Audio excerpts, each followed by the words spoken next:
Continuamos con la cuarta y última conferencia de los grupos de Educación en Salud GES, Trastornos del Neurodesarrollo, con la charla denominada Opciones farmacológicas, mitos y realidades, a cargo de la doctora Lucía Basisevich Carrillo, médico y cirujano de la Universidad Pontificia Bolivariana de Medellín, especialista en pediatría de la Universidad Pontificia Bolivariana de Medellín, especialista en neurología infantil de la Universidad de Antioquia, con entrenamiento en la protección de sujetos humanos, de investigación en estudios sociales y del comportamiento de la Universidad de California, Los Ángeles, entrenamiento en el manejo del síndrome de Guillain de la Tourette, Grupo de Psiquiatría, Hospital CIMA, San José de Costa Rica, Universidad de California, San Diego, neuróloga infantil del Instituto Neurológico de Colombia.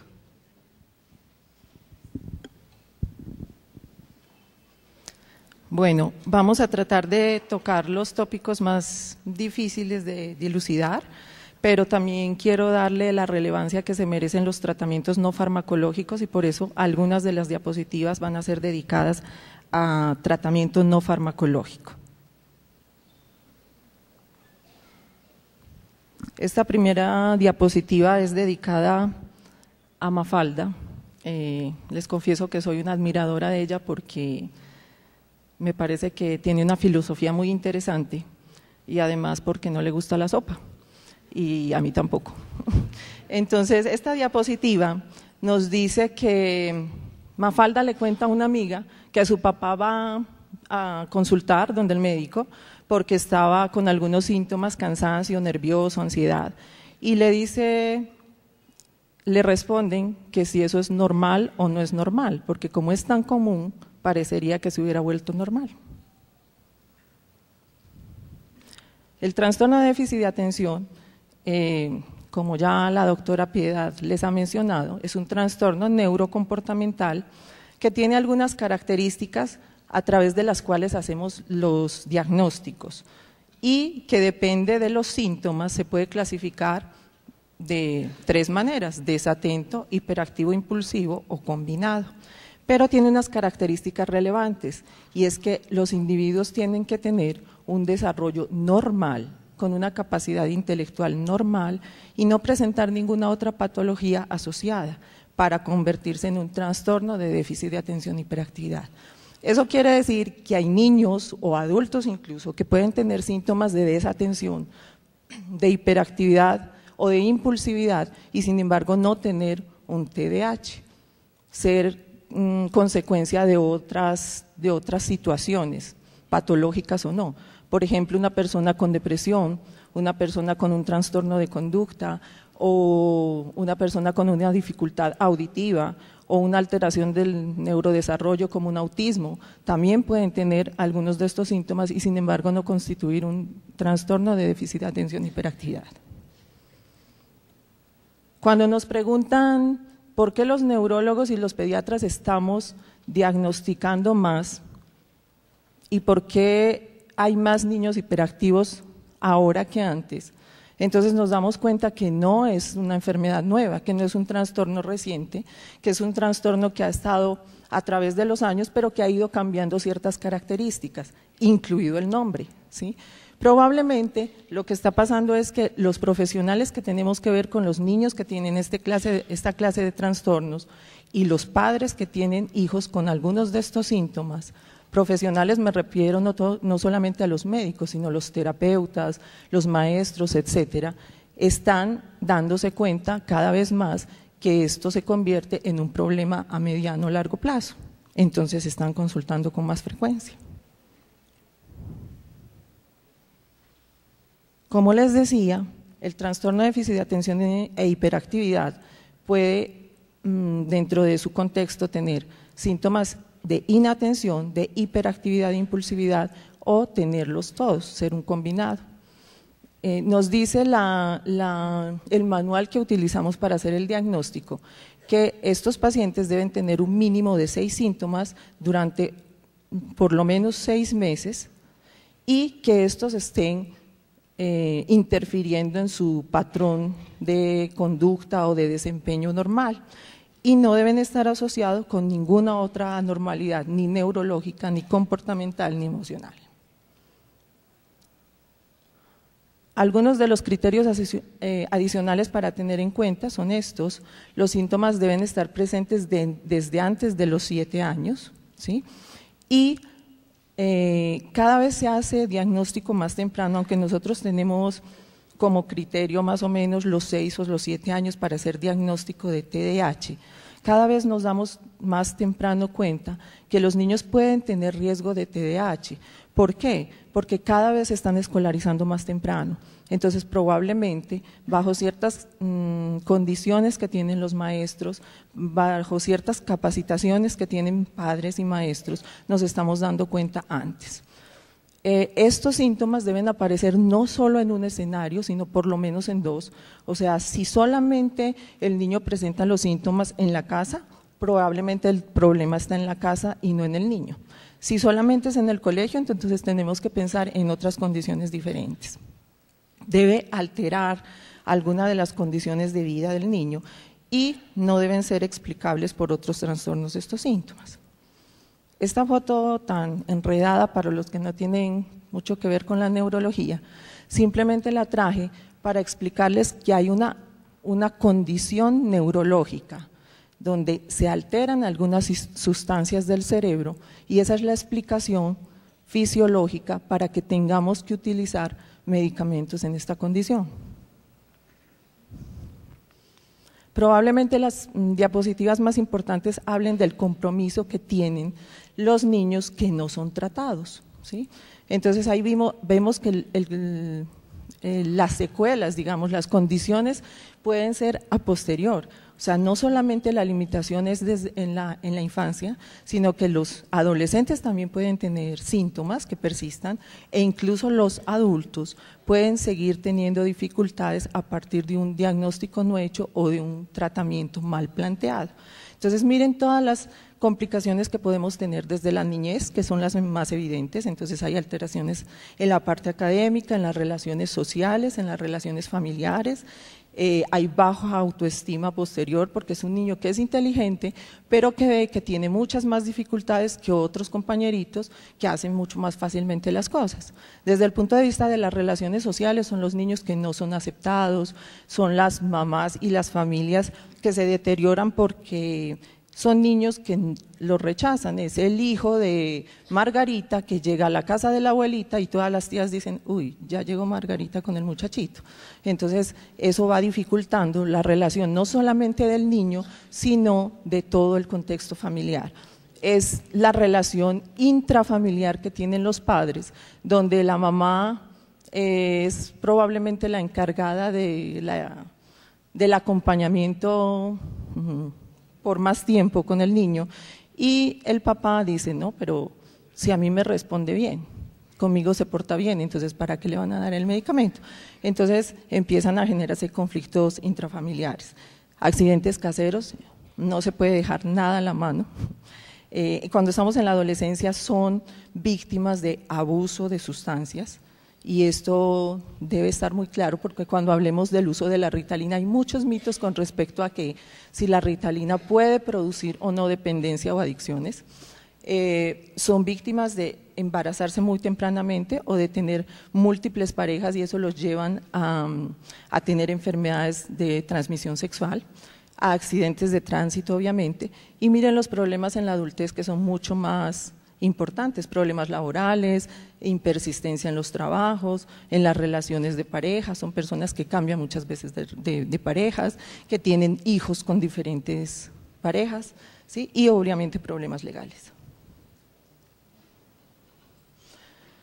Una de las preguntas que leí cuando llegué era si los niños con hiperactividad y déficit de atención podían ser normales, y la respuesta está aquí.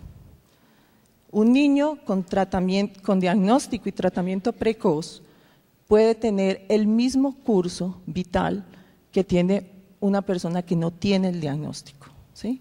Lo importante es en qué momento se hace el tratamiento. Un individuo que tenga tratamiento tardío obviamente tendrá un mejor curso, pero no tan bueno como el del tratamiento precoz, y el que está sin tratamiento definitivamente le va a ir peor.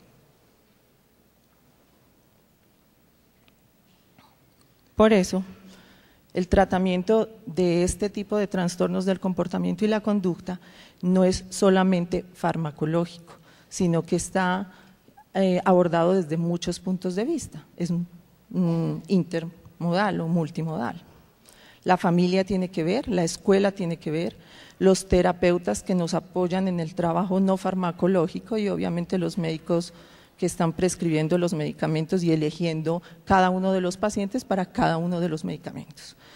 Entonces el tratamiento es educativo, farmacológico, desde el punto de vista de terapias, y hay otras alternativas por las cuales vamos a pasar rápidamente. Estas tres variables, en teoría dirigidas por el profesional en medicina.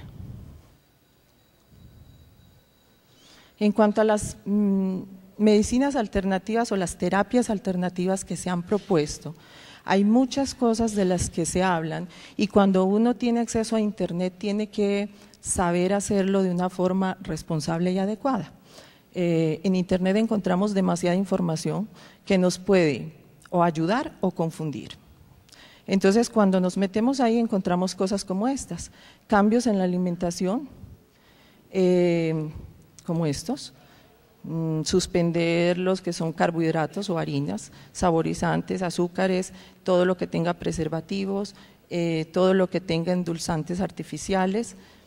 También hay propuestas con manejos de dosis altas de vitaminas, de cafeína, de omega, hay manejos con otros medicamentos, hay adiciones de sustancias como ácidos grasos de cadena media, hay terapias visuales, hay terapias como biofeedback. La literatura científica responsable no ha comprobado que ninguna de estas medidas se compare con un tratamiento bien estructurado. Y bien estructurado no estoy hablando solamente del tratamiento farmacológico, sino bien estructurado desde el punto de vista multimodal. Pero como a mí me invitaron a hablar fue de tratamiento farmacológico, entonces vamos a tratar de abordar ya el tema.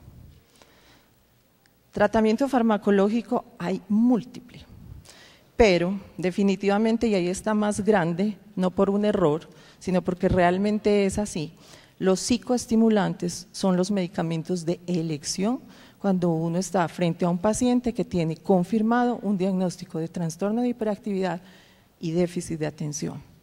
Ese es de la elección, pero dependiendo del paciente uno puede variar la terapia.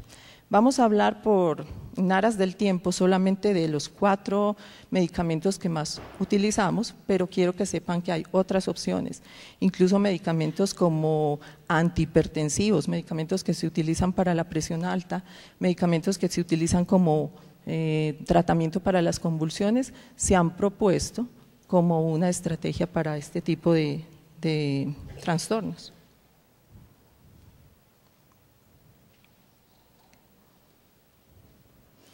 Entonces, en cuanto a los psicoestimulantes, todos estos son los que existen en nuestro medio. En cuanto a las presentaciones convencionales, el que utilizamos y el que tenemos a mano se llama metilfenidato, que todos ustedes deben conocer como Ritalina, ¿sí? Pero también entre los convencionales, en otros entornos, en otros países, incluso latinoamericanos, utilizan más anfetaminas u otro tipo de fármacos, también con el mismo efecto estimulante. Y entre los psicoestimulantes, o sea, los familiares del metilfenidato a la Ritalina, pero que son medicamentos de acción prolongada y sostenida, están Concerta, Ritalina LA y algunos otros que no tenemos en nuestro medio, pero Concerta y Ritalina LA los tenemos acá a nuestra disposición. La dificultad es que no los cubre el plan obligatorio de salud y son 10 veces más costosos que la Ritalina convencional. ¿Cuáles son las ventajas? La ventaja mayor es que con respecto a la Ritalina convencional el efecto es mucho más prolongado, mientras que la Ritalina convencional dura entre 3 y 5 horas, o sea en promedio 4 horas su efecto. La Concerta o la Ritalina LA puede durar hasta 12 horas su efecto. Eso es una ventaja y una desventaja. Ventaja a la hora de poder proporcionar solamente una dosis, pero si estamos hablando de los efectos secundarios, probablemente haya desventajas.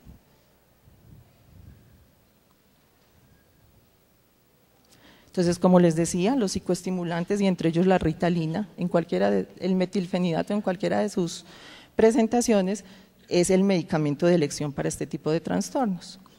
Su eficacia está comprobada hace más de 60 años y hace más de 60 años está en el mercado norteamericano y en el mercado europeo sin sacarla de ellos.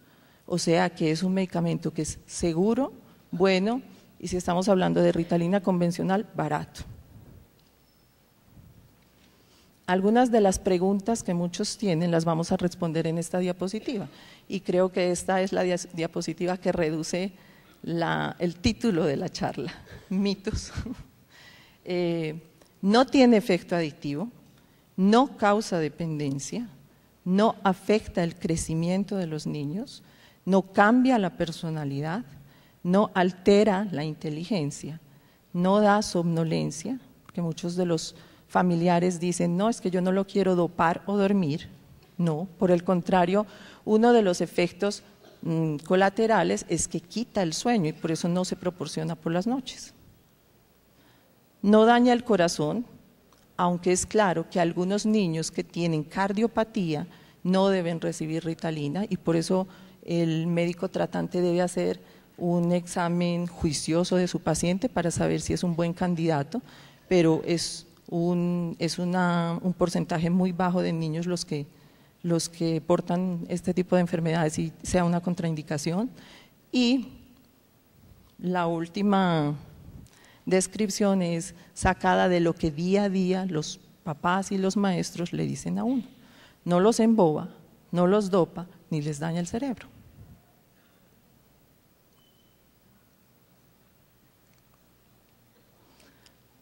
La Ritalina y los psicoestimulantes mejoran en promedio el 90% de los síntomas, pero uno diría que hasta el 98% de los pacientes que tienen este tipo de trastornos y no tienen otros trastornos asociados y solamente tienen síntomas de este tipo, mejoran, 98%. Y mejoran tanto la hiperactividad como la atención, la impulsividad y el autocontrol, los síntomas de agresividad, la interacción social y la productividad académica y a largo plazo laboral. Pero, como todos los medicamentos, tiene efectos secundarios. Y los principales efectos secundarios a largo plazo de los estimulantes es disminuye el apetito y disminuye el sueño. Eso cuando estamos hablando de Ritalina lo logramos controlar con los horarios en los cuales se administra. Entonces, generalmente se da durante las horas de la mañana, máximo hasta las 4 de la tarde, la última dosis, para evitar los trastornos del sueño. Y en cuanto a apetito, pues tratamos de darlo después del desayuno, después del almuerzo, si es posible, ¿sí? A largo plazo no afecta la talla ni el peso de los niños, porque hay una situación que coloquialmente nosotros llamamos la venganza de la Ritalina. La venganza de la Ritalina es que cuando el efecto de la Ritalina pasa, los efectos secundarios pasan y aumentan, ¿sí? Entonces son los niños que cuando ya pasó el efecto de la Ritalina, devoran, atracan la nevera, o sea, por la noche comen más que durante el día. Puede causar en algunos niños irritabilidad, puede manifestar algunos tics. No quiere decir que los estimulantes den tics o den un trastorno de Gilles de la Tourette. Lo que hace es que bajo un contexto genético, o sea, una predisposición genética, si usted tiene la predisposición, tiene el switch ahí. Si nadie lo toca, probablemente no le da, pero si hay algo que desencadene eso, probablemente los tics se van a presentar. Y uno de los medicamentos, porque hay muchos, que pueden desencadenar tics o exacerbarlos, aumentarlos, son los estimulantes. Entonces, en esos niños, cuando vemos que se aumentan, simplemente se hace la suspensión de ese medicamento y se toma otro. Y transitoriamente pueden dar dolor de cabeza y dolor abdominal. Transitoriamente quiere decir mientras ellos se adaptan. Si en periodo de vacaciones lo quitamos, probablemente va a volver a tener cefalea, dolor de cabeza y dolor abdominal posteriormente.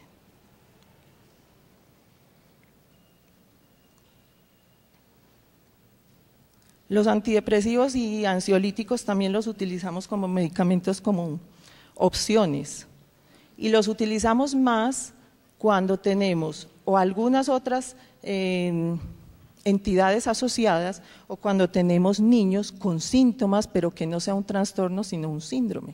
O sea, que tengan los síntomas en el contexto de un retardo mental o de un autismo o de otro trastorno del desarrollo. Y los que más utilizamos son los antidepresivos tricíclicos, entre ellos la imipramina, porque nos sirve más para la atención, y entre los inhibidores de la recaptación, la fluoxetina. Pero solo mejoran el 40%. La diferencia es significativa con los otros.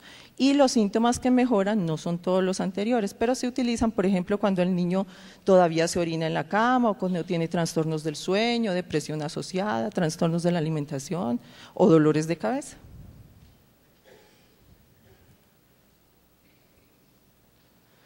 Tienen menos efectividad en la hiperactividad y la impulsividad que en la desatención, funcionan mejor en la desatención. Y los efectos colaterales es que estos sí dan somnolencia, pueden resecar la mucosa, entonces dan mucha sed, orinan menos y pueden dar irritabilidad. Los neurolépticos son medicamentos que se crearon o se inventaron para pacientes de otro tipo, psiquiátricos, para psicosis, pero nos hemos dado cuenta en el transcurso del tiempo que medicamentos como estos funcionan en niños que por lo menos tienen predominio de síntomas impulsivos, hiperactivos o agresivos, y los estamos utilizando con cierta frecuencia, solos o unidos a los estimulantes, y el principal que utilizamos es la risperidona. Mejoran este tipo de síntomas, que es la hiperactividad, impulsividad, agresividad, hasta en un poco más del 50% de los pacientes. Pero tienen pobres efectos sobre la atención y también tienen efectos secundarios. Sobre todo, nos cuidamos de ellos cuando tenemos niños obesos o con sobrepeso, porque puede aumentar el sobrepeso. Los inhibidores de la recaptación de norepinefrina son medicamentos un poco más jóvenes, que están más o menos a la par de cuando se elaboraron los estimulantes de efecto sostenido, y mejoran el 70 al 80% de los pacientes, dicen los estudios, y dice que mejoran todos los síntomas, pero uno ve más mejoría en los niños que son desatentos que en los hiperactivos. Con frecuencia tenemos que utilizar, cuando utilizamos esos, otros medicamentos coadyuvantes. Estos son muy importantes a la hora de tratar niños que tienen enfermedad de tics. También tienen efectos colaterales, pero no afectan los tics. Esto es muy importante, y aunque no es el objetivo de la charla, a mí me gustaría pasar rápidamente por ello, y es que dentro del tratamiento del TDAH es muy importante la educación de los padres y obviamente los cuidadores, porque no solo los padres son los responsables del cuidado de estos niños. Entonces hay que tener en cuenta ciertas propuestas que se hacen para mejorar las habilidades tanto sociales como académicas en estos niños. Y la responsabilidad de los docentes es vital, porque hay ciertas cosas muy sencillas de hacer, estrategias que se pueden hacer dentro de la misma aula de clase, que nos pueden ayudar a mejorar la sintomatología. Las causas de falla en el tratamiento generalmente son o error en el diagnóstico, o que existen algunos otros síntomas o enfermedades asociadas, pero sobre todo la pobre adherencia. Pobre adherencia es que no se permita darle el medicamento de la forma adecuada, por mala información, por prejuicios, por estigmatizaciones, por efectos secundarios, o que haya dificultades simplemente en el suministro. No, es que no se lo podemos dar en la jornada escolar porque es que los profesores no lo permiten o no colaboran, ¿cierto?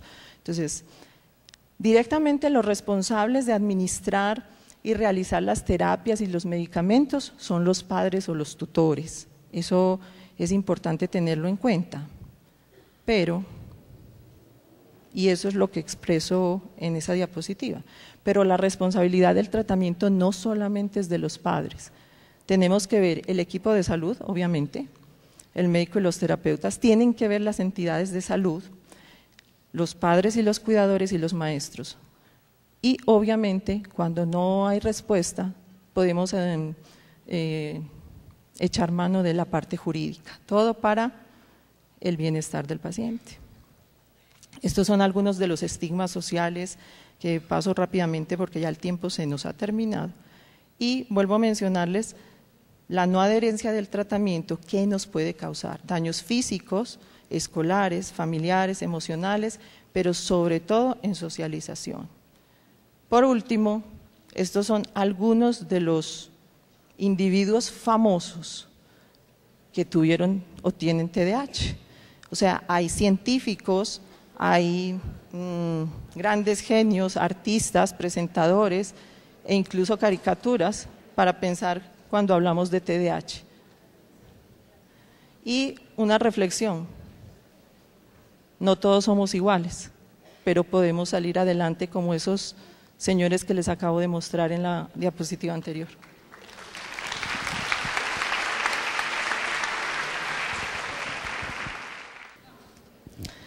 Una de las preguntas que me parece más interesante y necesaria contestar es ¿cuántos años dura el tratamiento? El tratamiento dura los años que sea necesario para que ese cerebro adquiera las condiciones necesarias. Por eso el tratamiento farmacológico siempre debe ir a la par del resto de las terapias. Si usted hace solamente tratamiento farmacológico y no adquiere estrategias de conducta ni estrategias de educación, seguramente el tratamiento será para toda la vida. De hecho, el 3% de los adultos que han sido hiperactivos y tratados pueden seguir teniendo síntomas de hiperactividad o déficit de atención. Entonces, el tratamiento depende de cada paciente, hay que individualizarlo. La otra pregunta es que si el medicamento, aquí preguntan por la risperidona, puede causar adicción. Ninguno de los medicamentos que manejamos para el trastorno de déficit de atención generan adicción. De hecho, los estimulantes, que son los que más utilizamos y los que más mitos tienen ya estudios grandes, multidisciplinarios de científicos de todo el mundo que se han tomado el trabajo de evaluar niños que tienen diagnóstico y que no han sido nunca tratados versus niños que tienen el diagnóstico y sí fueron tratados y qué les pasa a largo plazo. Entonces, los niños que no han recibido tratamiento a tiempo generalmente terminan farmacodependientes o alcohólicos. O sea, el riesgo aumenta si no hay tratamiento. Eso quiere decir que el medicamento es un factor protector, porque los hiperactivos se le miden a todo y si no tienen un buen autocontrol terminarán consumiendo sus sustancias.